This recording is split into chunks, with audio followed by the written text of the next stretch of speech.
ngasi numida wairam phongkiba panam pausi digi maruibi I pausang khongusarga Manipur top signal gi maikei digi miyamna thamjari hanbada bomlun mang boal nam amasung ke Moses Salai Finance Ministry da secretary hakri Manipur kedar IAS officer sing oiriba koki zomi community gi bomlun mang boal nam maun nagapfruki ke Moses Salai Finance Ministry da secretary oina hakri ministry sida SD member singi marakta finance ministry da secretary oina hapa awang poklam damda makoi anina ahan boiri hauki basayol da IAS officer taraga taruk finance amadi atai ministry singa secretary oina appoint tauki basingi manungda 1992 base Manipur kedar IAS officer Bolan mang buwal nambu finance ki ministry ki expenditure secretary oina hapki bagaluna 1990 base Manipur kedar maunaga community ki ke Moses Salai buna ministry sigi Department of Public Enterprises ki secretary hapki bani amaramda commerce ministry da officer on special duty OSD oina appoint tokraba Rajesh Agarwal 1994 base Manipur kedar IAS officer ni Moses Salai gi mamangda Tangkhul Naga Furuki IAS officer Amazing Loikham Ministry of Heavy Industry and Public Enterprises da secretary oina appoint tokri Manipur ethnic violence thoktinga gi mamangda bomlan mang boalnam Manipur gi additional chief secretary oirambadagi irang thokraba matung center da deputation oina sakhibani makumza English ngani ga kungo homdagi September thadagi aviation ministry da secretary oira khiyan su pawmun makhatari amaramdana kedogi taraga nipan subuma pokumon pangthokre Manipur da suningba mi gi thabak wati NG utam Manipur da suning mami gi thabak wati suning da mami gi thabak leiti haina muhut amadi IPR director ngangum utamna phongdokri haribu wapam singasi GM Hall Kangle Economic Development Organization kedo saphong khibegi taragani pan suba foundation de gi thorom da phongdokhibani thaura madura kedo gi president soibam maniton Manipur lenga ki MA OBCN SC ki director Abanti Konthaujam Imphal West ki DCO gi DSP maibam Sudhir Kumar Meitei MPS na mithunglen chungaki thaura madugi manungsana kedo gi tare soboina sevenir amasu phongki loinana kedo gi general secretary thoksom Sarachandrana kana honaduna madi kedo gi mekedi gi angama mating pangduna kanglei sakhum and catering service ngasi launch tokre amadi service asinga sidigi thabak pangthokpa hauragani lakthoki chief guest ki warol piraduna ngangum utamna phongdorakoda aina haijaba aiga sanaba thabakti isana khanjagadabani aina lepkadabani masana masabu supam nompham leithri tawpham khangdri haiba miyoisinga si lebakthibani masagi thabakti masana khanjagadabani masana masagi thabak khanjaba ngamdaba midi mai pakpa ngamroi subo nomba kanba thamoi singna mida ikai khumnabu utpa mathoktai thaba ama tawba matamda hani hekta paisa saunu uba yade apikpa sel hana tan haigedabani sejinaba haigedabani likna kupna sejinabigi kanabale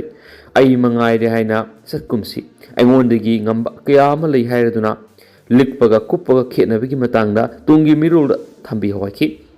hausu iramda masida naha entrepreneur mayam ama thurak dibisingi pung thogat bisi mi amana thaba ama tawbada amana singthanabigi sanabi ama lakdi bisi hongdu on ma thoktai loinana kanagumba amana ama tawgi haina pulap hopsilaga tawbigi haina bithadoksi mangminabada pulap mangminagani thaba ama tawkrabadi amana atopa ama tawraga punna sakhotminasi isagi iramdam sakhot hangi hairabada iramdam sita leiriba ekhoi isana hotnasi mitopna sangsilaga tahungumsi hotnaba lepa yade haba wapum thamki thawra madura nungi warol piraduna kedogi general secretary thoksom Sarachandrana phongdorakona lamdam sugi sitmilon faganaba masum furupsigi saktam kananaba madi isagi pothok puthoknaba subonomba kallasi haba panamda English nganiga tariat ki April kundagi Kanglei Economic Development Organization kedo saphongki bani lamda masugi larik lai suning thin hairabana harol kya mathabak phangdabigi awaba mai unari government job tabu thabak ni khanduna thabak phangdre khanbadigi ngausinaduna arembada matam manghanduna leibigi matam natri aina haijaba pamjaba thabak tamai unsinduna isana isabu thabak pijabana asuma khongthang oigeni habasi khanba tangai phadi kedo na ahan haudorakpa matamda kaithel phambi ima singa sakhangnadringai kedo member sing thabak sufam khangdaba madi thabak leitabana asuki mati awaba mai unaki adubu Kedogi thaumisingi khangba kanba hotnaba kanba thamoi singmana kaithel imasingi pot sangba amadi kaithel suba yaba thabak khudima suba yabagi thaudang pumba kedora sinabiraktuna hauzik phawra khoirambal ima kaithel mari amadi lamlong kaithel kedogi thaumi chame henbana hana mitop singna surambadigi kedo singna mutsinba ngamki hauzuki matamna subu nomba ikairingai subu nomba talingai thabakta chilau thiringai harau kumai de ngauringai lupkadabagi matam ngairiba ifrup izati amani haibada haimamba tokloi khoirambal ima kaithel khaknatana akoibida leiriba awangba building asauba shopping agency amadi lamgi mapupunamak mitop singna lawkhrabani masi khangna khangna adum yengduna laikhidra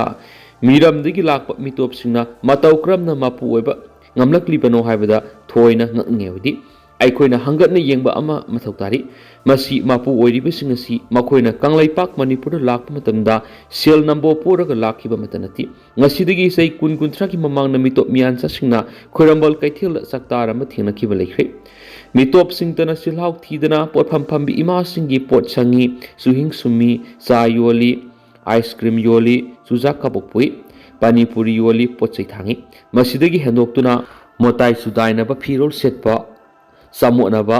Meiteilon ꯅꯤꯡꯊꯤꯅ ꯉꯥꯡꯕ ꯍꯩꯇꯕ ꯃꯤꯌꯥꯟꯆꯥꯁꯤꯡꯅ ꯐꯝꯕ ꯆꯠꯂꯒ ꯍꯤꯞꯄ ꯆꯠꯂꯤ ꯍꯥꯏꯕꯒꯤ ꯃꯇꯥꯒꯨꯝ ꯈꯖꯤꯛ ꯈꯖꯤꯛ ꯂꯥꯟꯁꯤꯜꯂꯛꯇꯨꯅ ꯈꯣꯏꯔꯝꯕꯜ ꯀꯩꯊꯦꯜ ꯂꯪꯒꯣꯏꯁꯟꯈꯤꯕꯅꯤ ꯑꯗꯨꯕꯨ ꯉꯁꯤꯗꯤ ꯊꯕꯛꯇ ꯆꯤꯜꯍꯥꯎ ꯊꯤꯗꯕ ꯍꯣꯠꯅꯕ ꯀꯟꯕ ꯅꯍꯥ ꯀꯌꯥ ꯑꯃ ꯊꯣꯛꯂꯛꯇꯨꯅ ꯀꯤꯗꯣꯒꯤ ꯃꯦꯝꯕꯔ ꯆꯥꯝꯃ ꯍꯦꯟꯕꯅ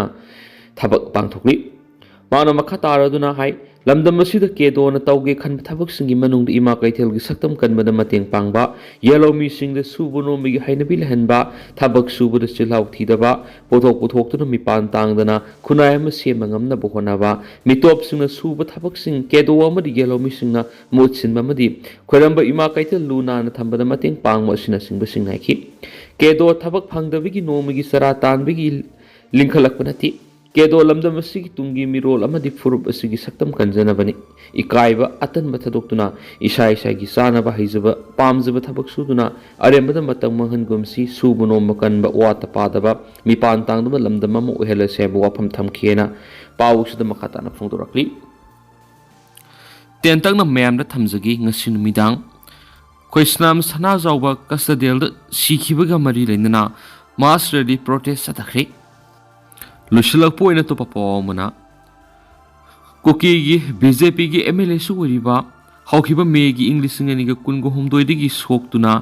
ꯂꯥꯌꯦꯡꯂꯨꯔꯕ ꯃꯇꯨꯡ ꯃꯌꯨꯝꯗ ꯍꯜꯂꯛꯂꯕ MLA ꯑꯃꯒꯤ ꯄꯥꯎꯗꯝ ꯃꯌꯥꯝꯅ ꯇꯦꯟꯇꯛꯅ ꯊꯝꯖꯒꯦ ꯍꯥꯏꯔꯤꯕꯁꯤ ꯕꯤꯖꯦꯄꯤꯒꯤ MLA ꯑꯃꯁꯨꯡ ꯃꯅꯤꯄꯨꯔꯗ ꯃꯤꯅꯤꯁꯇꯔꯁꯨ ꯐꯝꯁꯨ ꯄꯥꯏꯔꯝꯕ ꯕꯨꯡꯖꯥꯒꯤꯜ ꯕꯜꯇꯦꯅ NDTVꯒ ꯎꯅꯕꯗ ꯐꯣꯡꯗꯣꯛꯈꯤꯕ ꯋꯥꯐꯝ ꯈꯔ ꯃꯌꯥꯝꯅ ꯇꯦꯟꯇꯛꯅ ꯊꯝꯖꯒꯦ ꯎꯅꯕꯗ ꯃꯍꯥꯛꯅ ꯐꯣꯡꯗꯣꯛꯈꯤꯕ ꯋꯥꯐꯝ ꯑꯃꯗ ꯃꯅꯤꯄꯨꯔꯗ ꯁꯥꯟꯇꯤ ꯍꯟꯖꯤꯜꯍꯜꯂꯛꯀꯦ ꯍꯥꯏꯔꯕꯗꯤ ꯀꯨꯀꯤ ꯖꯧꯃꯤ ꯑꯃꯁꯨꯡ ꯃꯥꯔꯒꯤ ꯄ꯭ꯔꯖꯥꯁꯤꯡꯒꯤ ꯑꯣꯏꯕ ꯃꯈꯣꯏꯒꯤ ꯑꯣꯇꯣꯅꯣꯃꯤ ꯌꯨꯅꯤꯌꯟ ꯇꯦꯔꯤꯇꯣꯔꯤ ꯁ꯭ꯇꯦꯇꯁ ꯄꯤꯒꯗꯕꯅꯤ ꯍꯥꯏꯕ ꯋꯥꯐꯝ ꯌꯥꯎꯅ ꯐꯣꯡꯗꯣꯛꯈꯤ ꯍꯥꯏꯔꯤ ꯂꯣꯏꯅꯅ ꯃꯍꯥꯛꯅ ꯃꯤꯅꯤꯁꯇ꯭ꯔꯤ ꯑꯣꯐ ꯍꯣꯝ ꯑꯦꯐꯤꯌꯔꯁꯁꯨ ꯊꯥꯒꯠꯂꯗꯨꯅ ꯍꯤꯜ ꯑꯃꯁꯨꯡ ꯚꯦꯂꯤꯒ ꯂꯩꯅꯔꯤꯕ ꯇꯦꯟꯁꯟꯁꯤꯅ ꯕꯐꯔ ꯖꯣꯟ ꯈꯥꯏꯗꯣꯛꯄꯤꯕꯒꯤꯗꯃꯛꯇꯁꯨ ꯊꯥꯒꯠꯄ ꯐꯣꯡꯗꯣꯛꯂꯤ ꯂꯣꯏꯅꯅ ꯃꯍꯥꯛꯅ ꯀꯩꯗꯧꯉꯩꯗꯁꯨ ꯅꯦꯒꯣꯁꯤꯌꯦꯁꯟ ꯇꯦꯕꯜꯗ ꯃꯩꯇꯩꯁꯤꯡꯒ ꯐꯝꯃꯤꯟꯅꯗꯨꯅ ꯐꯝꯃꯤꯟꯅꯔꯣꯏ ꯍꯥꯏꯕ ꯋꯥꯐꯝ ꯌꯥꯎꯅ